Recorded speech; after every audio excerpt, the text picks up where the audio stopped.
Everyone, welcome to the show. I have numerous updates to share about the various investigations into Donald Trump and his allies. So first, in regard to the January 6th committee investigation, Attorney John Eastman was caught shielding emails for false reasons. As I mentioned the other day, the committee is attempting to obtain 562 additional documents and emails from Eastman. He's claiming that they're protected by attorney-client privilege. But the committee submitted a court filing this week telling the judge that they don't really trust Eastman's judgment in this regard. They pointed out that Eastman was forced to turn over previous communication, which he claimed to also be covered under attorney-client privilege, and they discovered that he was full of it. So, for example, the committee received a photo of a Trump rally, and Trump had written on it in all caps, quote, "No way this loses." So Trump had sent the photo to Eastman, and Eastman tried to claim that the photo was related to upcoming legal action. So it was privileged information and he couldn't share it. Totally bogus. Another example they provided was an email that Eastman tried to shield from the committee. In it, Eastman and other attorneys were joking about sucking up to Trump and his false wealth. Attorney and fake elector Kenneth Cheesebro wrote, quote, "Am at Trump International in NYC, so I'm feeling extra inspired to work on the president's cases." Then attorney Bruce Marks replied, quote, "A shame you are not in DC and could contribute to violation of the emoluments clause." Then Cheesebro replied again and said, quote, "I'm staying at Trump International DC from Jan 3 to at least the 8th, doing my part to curry favor with the president by lining his empty pockets." Smiley face emoji. So that's what Eastman considers to be attorney-client privileged information. I mean, this is the guy who drafted the coup memo, so I guess we shouldn't be too surprised by his lack of honesty and integrity.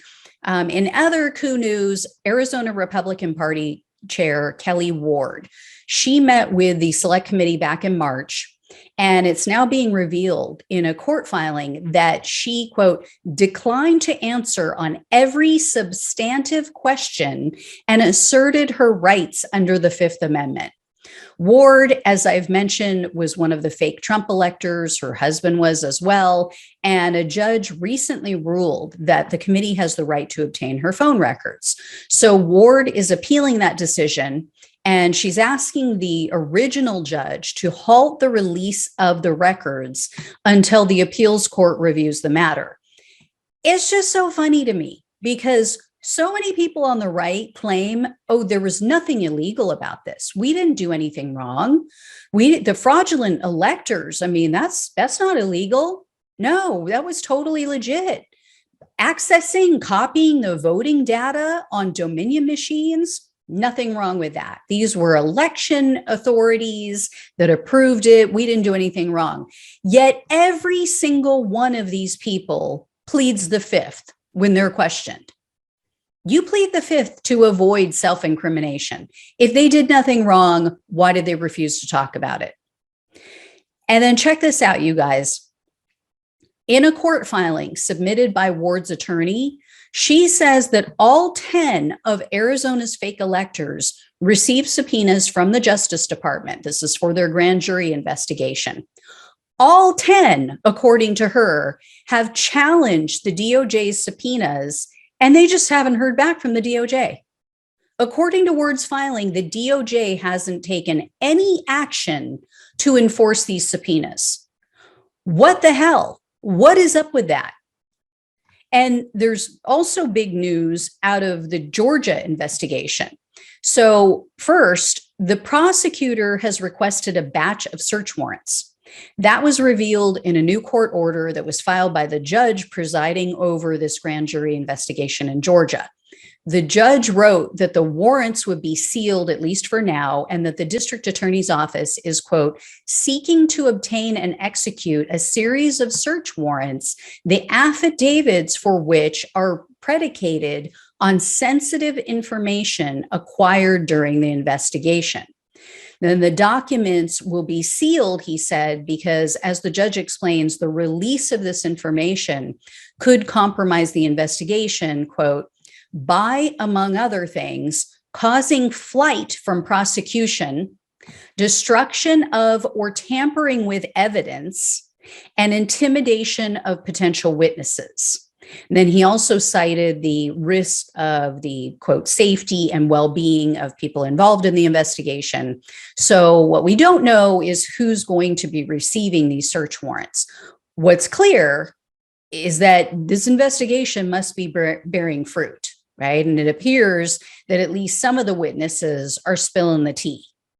The final update is something that was just reported this afternoon. Absolutely unbelievable. In another court filing, the DA in Georgia told the judge that the Georgia Republican Party is paying the legal fees for some of Trump's fake electors who they're investigating. The DA told the judge that this is, quote, rife with serious ethical problems and actual conflicts of interest. You think? So DA Fani Willis argues that there's two attorneys who should be removed from the case because they're receiving their legal fees from the Republican Party. And so obviously it prevents them from doing what's in the best interest of their clients. Willis said that she's concerned that, some of these people under investigation may not be willing to cooperate on the advice of counsel. They may not be willing readily to take a plea deal, even though it might be what's in their best interests, especially since Willis is investigating the Republican Party chairman, David Schaefer. He's also implicated in the fake elector scheme. So the guy in charge of the Republican Party for the state, that group, his organization that he oversees is paying for some of these people's legal fees. That is insane. And we saw this same thing happen with the January 6th committee witness, Cassidy Hutchinson.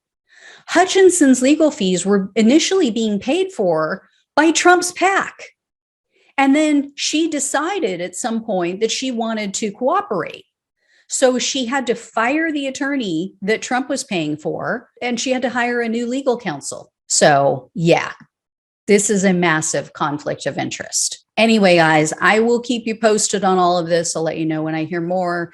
Thanks so much for watching and listening. Take care, and I'll talk with you soon.